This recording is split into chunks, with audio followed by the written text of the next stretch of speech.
तो एपिसोड की स्टार्टिंग होती है और हमें सबसे पहले साई नाम के आदमी को दिखा जाता है। ये साई वही था जिसके साइन क्लब में काम करता था, जो ये उसका ओनर होता है। ठीक है, तो ये अपना अपना इंट्रोडक्शन दे रहे होते हैं। तो ताइची की बारी आती है। ताइची भी सबको अपना इंट्रोडक्शन देता है। मतलब कुछ स्टूडेंट्स थे, ठीक है, इनके इंटर्न होते हैं, तो ये उनको चीज़ें सिखा रहे होते हैं। और जो साई होता है सबको बहुत ही ज़्यादा मोटिवेट करता है। ठीक है, अब यहाँ पे जो ताइची होता है ना, सबको बहुत ज़्यादा हेल्प कर रहा होता है कम्युनिकेट करने में, कैसे बातें की जाती हैं इशारों में। तो इस चीज़ को जो ताइची का सीनियर होता है वो भी नोटिस करता है। साई नहीं, साई ये नहीं होता, एक तो यार इनके नाम ऐसे होते हैं, मुझे याद भी नहीं होते सच में।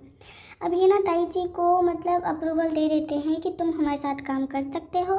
तो ये दूर से साई को देखता है, क्योंकि साई ने ही कहीं ना कहीं इसकी हेल्प की थी ये जानने में कि इसको अपनी लाइफ में करना क्या है, कहाँ जाना है। तो अभी क्या करता है, ये साई के साथ में जा रहा होता है। तो साई से ऐसे ही ये स्टोरी पूछता है कि आपने कैसे मतलब डिसाइड किया था कि आपको ये साइन क्लब जो डिपार्टमेंट है इसमें काम करना है, इसको ओपन करना है। तो ये बताने लगता है, इसकी कोई नीस होती है कि मेरी एक नीस है जिससे मैं बहुत ज़्यादा प्यार करता था और यहाँ पर मैं उसको प्रोटेक्ट करना चाहता हूँ, और इसीलिए मैंने ये साइन लैंग्वेज जो होती है इस डिपार्टमेंट में मैं काम करता हूँ, ताकि मैं ऐसे लोगों की हेल्प कर सकूँ जो हमारी तरह नॉर्मली बात नहीं कर सकते, ना ही वो हम लोगों को समझ सकते हैं। साइन लैंग्वेज उनकी काफ़ी हद तक हेल्प करती है। और ये कहता है ताइची से कि मुझे अच्छे से पता है तुम भी साइन लैंग्वेज इसलिए सीखना चाहते हो क्योंकि तुम भी किसी ऐसे इंसान से प्यार करते हो जिसके बारे में तुम नहीं चाहते कि वो अपनी ज़िंदगी में सफ़र करे, तुम उसकी हेल्प करना चाहते हो। तो ताइची काफ़ी कंफर्ट फील करता है, बहुत ही रिलैक्स फील करता है साई से बात करने के बाद में, और वहाँ से चला जाता है। अब अपने घर पे जाके वेट कर रहा होता है शायद कोही की मैसेज का, लेकिन तभी इसके पास में कॉल आती है योकू की। जो योकू नाम का फ्रेंड है ना इसका, ये बंदा हमेशा ही बहुत ही फ़नी मूड में रहता है, लेकिन आज इसने एक फेस्टिवल होता है इनके यहाँ पर, उसके लिए इनवाइट किया होता है। और ये कहता है कि कोई को भी इनवाइट कर देना। इतने में ही यूसू आ जाता है। मुझे यूसू का नाम अब जाके पता चला है लास्ट एपिसोड में कि ये यूसू है। अब यूसू आके योकू को कहता है कि तुम जाके रूम क्लीन करो, मैं ताइची से बात करता हूँ। तो ताइची से बात करते वक्त ये बताता है यूसू कि हम फेस्टिवल में जाने वाले हैं सभी लोग, तो तुम भी ना ऐसा करना कि तुम कोही को इनवाइट कर लेना। लेकिन कोही को जो इनवाइट करने वाली बात होती है उस पर ध्यान नहीं देता, ताइची को सुनाई नहीं देती। तभी यूसू कहता है कि कोही ना आजकल अपने कॉलेज में अच्छा कर रहा है, उसको एक अच्छा नोट देकर मिल गया है, ऐसा लगता है उसके साथ में वो खुश है। तो ताइची थोड़ा सैड होता है बेचारा। अब ताइची नेक्स्ट डे अपने ऑफिस में होता है, काम कर रहा होता है, सभी लोग मतलब समझा रहा होता है कि किसको क्या करना है। तभी एंट्री होती है यहाँ पर माया की, और साई जिस नीस के बारे में बात कर रहा था ना वो माया ही होती है। ये 2.5 फुट की डोरेमोन, बहुत छोटी सी है लेकिन क्यूट काफ़ी ज़्यादा लगती है। इसको देख के ताइची छुप जाता है, तो माया समझ जाती है कि मुझे देखकर छिप रहा है।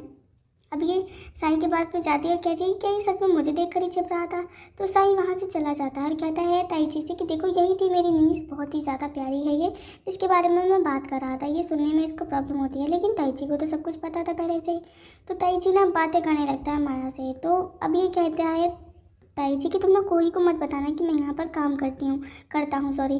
तो यहाँ पर माया तो वैसे ही बहुत रूड बात करती है सबसे। वो कहती है मैं क्यों बताऊँगी, अगर तुम अपनी हेल्प खुद नहीं कर सकते तो मेरा तो मतलब ही क्या है, मुझे पागल कुत्ते ने नहीं काटा है जो मैं उससे बिना मतलब जाके तुम्हारे बारे में बात करूँगी। तो यहाँ पर अब कहता है ताइची कि मुझे अब जाके समझ में आया है कि तुम्हारे जैसे लोग जिनको सुनने में प्रॉब्लम होती है उनके लिए किसी से भी कम्युनिकेट करना कितना मुश्किल होता होगा। अब ये साई की तरफ देखता है कि तुम्हारे अंकल भी तुम्हारे लिए कितना ज़्यादा सोचते हैं। अभी माया को थैंक्स कहता है कि अगर तुम नहीं होती ना तो शायद मुझे समझ में भी नहीं आ पाता, और कोई नहीं होता मेरी लाइफ में तो भी समझ नहीं आता। तो यहाँ पर माया चली जाती है। माया कहती है कि तुमसे बात करनी बेकार है क्योंकि तुम अपनी फीलिंग्स को नहीं बता सकते कोही को, क्योंकि तुम कोही के लिए एक फ्रेंड से ज़्यादा फील करते हो, लेकिन तुम बता नहीं सकते उसको। अब इसके बाद में कोही जा रहा होता है तो तभी इसको रोड पे कुछ दिख जाता है, ठीक है। तो इसको अब अगेन वही एक फ्लैशबैक क्या रहता है जब कोही से ये बारिश में मिला था, और कोही को बहुत ज़्यादा उसके जब उस वक्त कोही के कानों में बहुत ही ज़्यादा दर्द रहता था। तो यहाँ पर ताइची ने उसको कंफर्ट किया था, मतलब उसके कान ढक लिए थे, तो इस बारे में वो सोच रहा होता है। अब सोचते सोचते क्या होता है, नेक्स्ट सीन में पहुँच जाता है सीधा फेस्टिवल में। योकू जो होता है लड़कियों को ताड़ता रहता है सारे दिन। योकू के पास कोई काम नहीं है, लड़कियाँ लेफ्ट जाएंगी तो योकू लेफ्ट जाएगा, राइट जाएंगे तो योकू राइट जाएगा। इतने में ताइची आता है काफ़ी अजीब से कपड़े पहन के। इसको देख के यूसू और योकू दोनों हंसने लगते हैं। तो ताइची कहता है प्लीज़ तुम लोग हंसो मत। लेकिन जब ये सभी तीनों लोग जा रहे होते हैं तो ताइची अचानक से अकेला रह जाता है, इसके फ्रेंड पीछे रह जाते हैं, और ताइची की तभी नज़र पड़ती है कोही पे। अब ये कोही को आवाज़ लगाता हुआ ना जाता है, लेकिन कोही कहीं नहीं दिखता। अचानक से आ जाता है वो ताइची के पास में, और अब ये दोनों एक दूसरे को देख के इतना ज़्यादा खुश होते हैं कि एक ब्रिज पर खड़े होते हैं। अब वहीं पर बातें करने लगते हैं। तो कोही कहता है ताइची से मैंने तुम्हें बहुत ज़्यादा मिस किया। तो ताइची भी कहता है मिस तो मैंने भी किया, लेकिन ताइची थोड़ा ना वो कहते हैं ना कि जब इसके पास में जाता है तो बहुत मतलब अजीब सा फील करता है, वो अच्छे से बात नहीं कर पाता। तो यहाँ पर आपको ताइची पूछ ही लेता है कि क्या तुम्हारे पास में कोई नया नोट टेकर है जिसके साथ में तुम काफ़ी अच्छा परफॉर्म कर पा रहे हो कॉलेज में। तो यहाँ पर अब कोही कुछ भी नहीं कहता है इसके बारे में, ठीक है। तो कोही और ताइची के बीच में यहाँ पर ज़्यादा बातें नहीं हुई थी इन दोनों के बीच में, क्योंकि जो कोही था ना वो काफ़ी टाइम बाद मिला होता है ताइची से। हालांकि वो हर रोज़ मिस करता है, वो ताइची को देखना चाहता था, लेकिन यहाँ पर वो बस इतना ही कहता है कि मैं तुम्हें हमेशा ही बहुत ज़्यादा मिस करता हूँ और मैं आगे भी तुमसे ज़रूर मिलना चाहूँगा।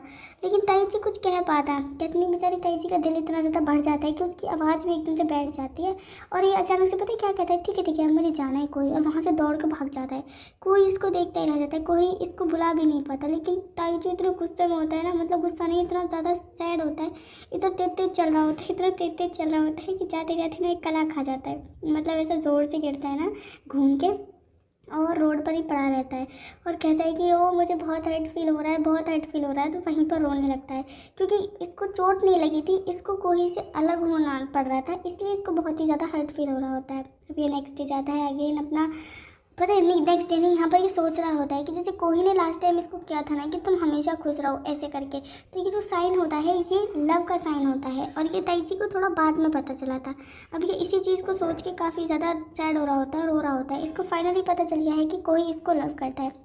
इधर कोही भी बेचारा अकेला खड़ा होकर मतलब चुपचाप सोच रहा होता है कि अब वो ताइची से पता नहीं दोबारा कब मिलेगा।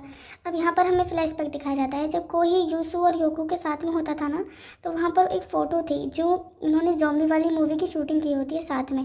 तो उस फोटो में ये ताइची को देख के हमेशा बहुत ज़्यादा मिस करता था। वो कहते हैं ना कि इंसान पास रहे ना रहे, अटैचमेंट हमारी ख़त्म नहीं होती इतनी आसानी से किसी के लिए भी। अब इसी सीन के साथ में नेक्स्ट सीन में हमें क्या दिखाया जाता है, ये जो ताइची होता है ना, ये गया ही नहीं फेस्टिवल में, दूर से खड़ा होकर फेस्टिवल देख रहा होता है, सॉरी बैठ के अकेला बैठा होता है, सैड हो रहा होता है। तभी पीछे से कोही जाता है और वो कहता है कि तुमने ऐसे क्यों कहा कि मतलब हम दोनों अलग हो जाएंगे और दोबारा कभी भी नहीं मिलेंगे, क्योंकि ताइची ऐसे डायलॉग मारता रहता है बीच बीच में। तो कोई कहता है देखो मुझे तुमसे अलग नहीं होना है, मैं अकेला नहीं रहना चाहता हूँ, ठीक है। मेरे तुम नोट टेकर बनो ना बनो, लेकिन मुझे तुम्हारे साथ ही रहना है अपनी लाइफ में, और मुझे कहीं पर भी नहीं जाना, ठीक है। अकेला नहीं रह सकता हूँ, ना ही मैं तुम्हारे बिना रह सकता हूँ, तो मुझे तुम्हारे साथ ही रहना है। अब ताइची देख कर मतलब होता है थोड़ा शौक भी होता है, क्योंकि कोई ने अपनी फीलिंग्स कन्फेस की होती हैं। अब ताइची एकदम से खड़ा होता है और वो बोलता है कि तुम हमेशा पहले से सॉरी मत बोला करो, तुम्हारी कोई गलती नहीं है, तुमने बस अपनी फीलिंग्स को बताया है, और मैं भी तुम्हें अपनी फीलिंग्स बताना चाहता हूँ, मैं भी तुम्हें बहुत ज़्यादा लाइक करता हूँ। अब यहाँ पे इस चीज़ को सुन के कोई बहुत ज़्यादा मतलब कहते नहीं, रो भी रहे होते हैं दोनों, खुश भी हो रहे होते हैं, लेकिन फाइनली इन दोनों के बीच में सब कुछ ठीक हो रहा होता है एक ब्रेकअप के बाद में। तो यहाँ पर ताइची कहता है कि मैं भी तुम्हारे साथ में रहना चाहता हूँ। तो कोई कहता है लेकिन तुमने ये पहले क्यों नहीं बताया मुझे। तो ताइची कहता है कि शायद मैं श्योर नहीं था तुम्हारी फीलिंग्स के लिए, मुझे लगा तुम मेरे साथ नहीं रहना चाहते। तो कोई कहता नहीं ऐसा कुछ भी नहीं है, दोनों रो रहे होते हैं, अपनी फीलिंग्स बता रहे होते हैं, मतलब ऐसे सीन आते हैं ड्रामे में कि हमें भी थोड़ा सा सैड फील होता है। अच्छा भी होता है कि चलो मेन लीड्स की लव स्टोरी कंप्लीट तो हो रही है ना, और यहाँ पे फाइनली जाके हक करते हैं, कोई रोता है ताइची भी रोता है। अब हमें इन दोनों की मदर को दिखाया जाता है, इन दोनों की नहीं सिर्फ कोई की मदर। कोई आजकल काफ़ी टेस्टी खाने लगा था, तो बनाने लगा था, टेस्टी खाना बनाता था, तो कोई की माँ काफ़ी ज़्यादा खुश रहती थी। क्योंकि खुश किस लिए है कोई, क्योंकि उसके पास में ताइची है। अब ताइची वापस आ गया है ना लाइफ में, तो वो सारी चीज़ें परफेक्ट करने लगा था, और इसलिए कोई की मदर भी काफ़ी ज़्यादा खुश होती है अपनी बेटी के लिए। और इसके बाद में देखते हैं हम ताइची के ग्रैंडफादर को, वो भी बहुत खुश होता है, क्योंकि ताइची आजकल खुश रहता था, तो ताइची खुश रहता था ना, तो उसके ग्रैंडफादर भी काफ़ी ज़्यादा खुश रहते थे। मतलब ऐसे ही सीन दिखाए जाते हैं इन दोनों के पेरेंट्स के, ग्रैंड पेरेंट्स के। अब हमें दिखाते हैं फाइनली वही सीन जहाँ पे ताइची बैठा रहता है और कोई उसके लिए खाना लेकर जाता है।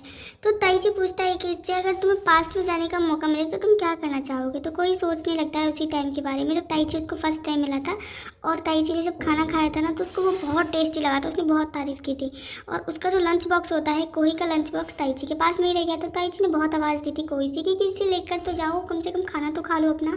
लेकिन यहाँ पर पहले हमने क्या देखा था कि कोही ऐसे ही चला गया था, लेकिन कोही ने स्माइल किया था, उसको ताइची की आवाज़ और बातें बहुत ही ज़्यादा अच्छी लगी थी, ठीक है। बहुत ही कंफर्टेबल फील हुआ था उसको ताइची से बात करके। और वो कहता है कि अगर मैं कुछ दोबारा चाहता हूँ ना अपनी लाइफ में, तो वो है सिर्फ तुम्हारे साथ में टाइम स्पेंड करना, मेरी ज़िंदगी में तुम्हारा एक मेन हिस्सा होना चाहिए। तो ताइची कहता है ओह, इसका मतलब तुमने सही में सुना था। ताइची यहाँ पे अपनी फीलिंग्स को कन्फेस करता है। तो यहाँ पर कोई कहता है दोबारा बोलना, तो ताइची कहते हैं नहीं नहीं नहीं, तुमने सुन लिया, अच्छे से सुन लिया ना। अब यहीं पे इसी बातचीत के साथ में इनकी हैप्पी एंडिंग